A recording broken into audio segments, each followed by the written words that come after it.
Assalamualaikum warahmatullahi wabarakatuh. Perkenalkan, nama saya Mila Paziba Petungan dari kelas Kimia A. Di sini saya akan menjelaskan jurnal ekstraksi nikel, yang mana ini merupakan tugas akhir dari mata kuliah Kimia Anorganik.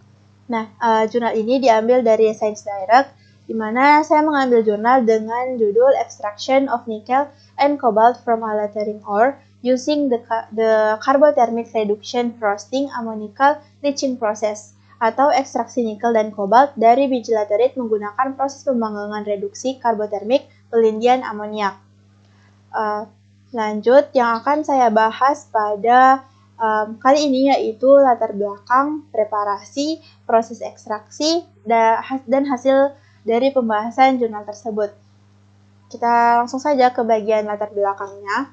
Nikel dan kobalt adalah salah satu logam yang sangat langka karena penggunaan industri yang sangat besar untuk aplikasi penting dalam baterai isi ulang. Biji laterit menyumbang 70% cadangan nikel di seluruh dunia, namun 60% produksi nikel global masih disumbangkan oleh biji sulfida. Karena menipisnya biji sulfida yang mengandung nikel, perhatian yang semakin meningkat diberikan pada biji laterit berbasis oksida besi.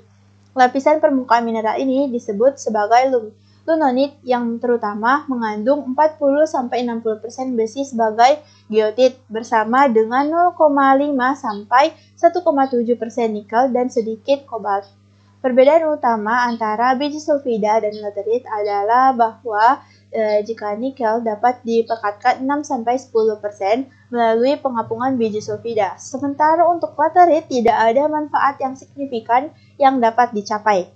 Pelindian tekanan tinggi dalam asam sulfat biasanya digunakan untuk memproses biji limonit yang diikuti dengan langkah-langkah pemurnian dan pemulihan, baik itu electrowinning atau reduksi hidrogen, untuk menghasilkan nikel dengan kemurnian tinggi. Sejumlah proses telah dikembangkan tetapi gagal untuk mendapatkan hasil yang memuaskan dengan biaya operasi yang sepadan. Pemanggangan reduksi karbotermik yang diikuti dengan pelindian amoniak dari biji laterit ini pertama kali menggunakan potensial eksploitasi melalui proses karbon. Nah, proses karbon ini merupakan proses pirohidro terintegrasi untuk memproses nikel laterit. Biji direduksi pada suhu tinggi dalam pemanggangan multiprapian untuk mengubah nikel dan besi oksida menjadi ferronikel. Jenis reduktor untuk reduksi yang digunakan berupa air seperti bahan bakar minyak, gas seperti CO, dan padatan seperti kokas. Setelah itu, biji yang telah direduksi dicairkan ke dalam larutan amoniak untuk pelarutan selektif nikel dan kobalt, meningkatkan besi yang tidak terlarut secara terpisah dalam residu. Pemulihan hingga 80% nikel biasanya tidak dianggap ekonomis dalam proses karbon. Oleh karena itu, pada jurnal ini mereka lebih memeriksa kondisi pemanggangan reduksi seperti suhu, waktu, jenis reduktor, dan dosisnya. Hal ini juga telah dilakukan untuk metalisasi senyawa nikeliferus. Proses pemanggangan reduksi nikel laterit sudah ada dalam beberapa literatur lainnya, tetapi belum ada bijinya itu berasal dari cadangan laterit Pakistan. Oleh karena itu, pada penelitian ini, mereka menyelidiki perilaku pemanggangan dari deposit lokal di Bajaur, Pakistan. Pakistan ini tidak memiliki cadangan bahan bakar minyak, tetapi batu bara tersedia secara melimpah di sana. Oleh karena itu, batu bara dari cadangan lokal digunakan sebagai reduktor potensial pada jurnal ini. Pengaruh suhu dan waktu reduksi dengan atau tanpa aditif yang diikuti dengan pelindian dalam larutan amoniak telah diperiksa dan dikorelasikan dengan dasar-dasar pada proses karbon. Kita lanjut ke bagian preparasi dari jurnal ini, yang dimana untuk sampelnya itu biji laterit yang digunakan diperoleh dari Pakistan Council of Scientific and Industrial Research atau PCSIR dari Lahore, yang pada awalnya dikumpulkan dari Bajaur, Pakistan. Sedangkan batu bara yang digunakan sebagai agen pereduksi dibeli dari vendor lokal di Faisalabad, Pakistan juga.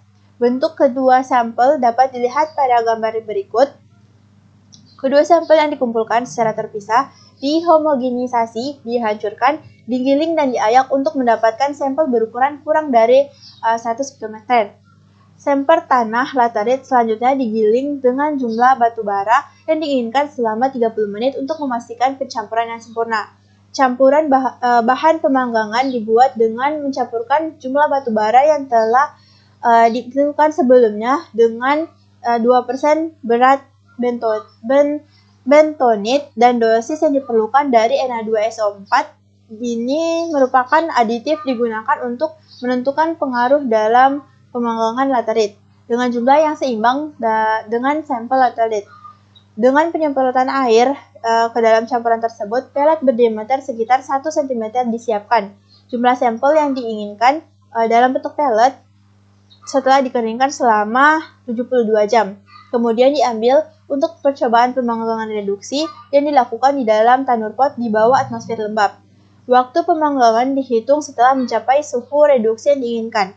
Panci didinginkan secara semalaman di luar tungku sebelum mengumpulkan massa panggangan dari sampel yang direduksi batu bara di bawah atmosfer lembab untuk menghindari oksidasi permukaan sampel yang tereduksi.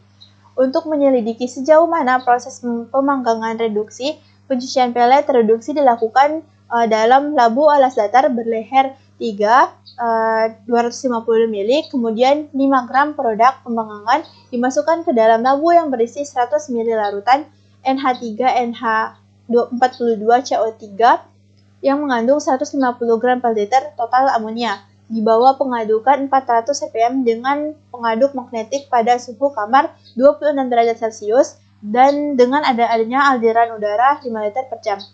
Setelah pelindian selesai, bubur disaring dan cairan pelindian diencerkan dalam larutan HCl untuk tujuan analisis untuk mengetahui efisiensi pelindian logam. Cairan pelindian yang diperoleh pada kondisi pelindian pemanggangan yang dioptimalkan digunakan untuk ekstraksi pelarut. Pada awalnya, cairan pelindian yang mengandung 1,2 gram per liter nikel dan 137 mg liter kobalt dialirkan dengan udara selama 8 jam dengan laju alir tetap 10 liter per jam untuk memastikan oksidasi sempurna. Kemudian rasio organik ke air dipertahankan sebagai 1 untuk mengambil 20 ml masing-masing dalam 60 ml corong pisah kaca untuk kontak selama 10 menit pada suhu kamar. Setelah kontak dan pengendapan kedua fase, sampel rafinat berair dianalisis untuk mengetahui kandungan logam di dalamnya dan selanjutnya digunakan untuk menghitung induk ekstraksi. Kemudian kita ke bagian hasilnya, di mana hasil di sini ada pada proses pemanggangan reduksi. Di sana ada pengaruh dosis reduksi, pengaruh suhu reduksi, pengaruh konsentrasi ion karbonat, dan juga pengaruh suhu pelindian. Pemanggangan reduksi karbotermik yang diselidiki diikuti dengan pelindian NH4 OH NH42CO3 dari biji nikel laterit dari cadangan bajaur telah menunjukkan hasil yang baik untuk eksploitasinya dengan menggunakan batu bara lokal sebagai produksi potensialnya. Nah, untuk pengaruh dosis reduksi, peningkatan dosis Na2SO4 dari 3 sampai 9 Wt% meningkatkan transformasi fasa menjadi FeO23 pada kandungan Fe ini. Peningkatan lebih lanjut dari Na2SO4 menunjukkan intensitas puncak paduan FeNi meskipun intensitasnya FeO23 terus meningkat. Kemudian ke pengaruh suhu dari reduksi, laterit yang dicampur dengan 10% batu bara dengan peningkatan suhu reduksi dari 600 derajat Celcius ke 900 derajat Celcius menunjukkan konvergensi yang cukup baik dari fasa FeO-OH ke FeO23 bersama dengan sedikit puncak paduan FeNi. Kemudian pengaruh konsentrasi ion karbonat. Pengaruh konsentrasi ion karbonat ini menghasilkan maksimum kurang dari 90% ini dan 67% kobalt dengan 165 gram per liter ENH42 CO3. Kemudian ke pengaruh suhu pelindian. Pelindian terpengaruh dengan meningkatnya suhu dari 20 sampai 50 derajat Celcius. Pelindian keseluruhan 91,2% diperoleh dari suhu 50 derajat Celcius selama 120 menit pelindian. Kemudian kita ke bagian kesimpulan dari jurnal ini. Pemanggangan reduksi karbotermik dengan batu bara lokal menunjukkan hasil yang menjanjikan. Kemudian kondisi optimal dapat mempengaruhi transformasi fasa dan efisiensi pelindian. Potensial eksploitasi cadangan laterit di Pakistan dengan menggunakan metode ini. Itu dia tadi dari penjelasan saya mengenai jurnal ekstraksi nikel. Sekian dari saya. Mohon maaf bila salah kata. Wassalamualaikum warahmatullahi wabarakatuh.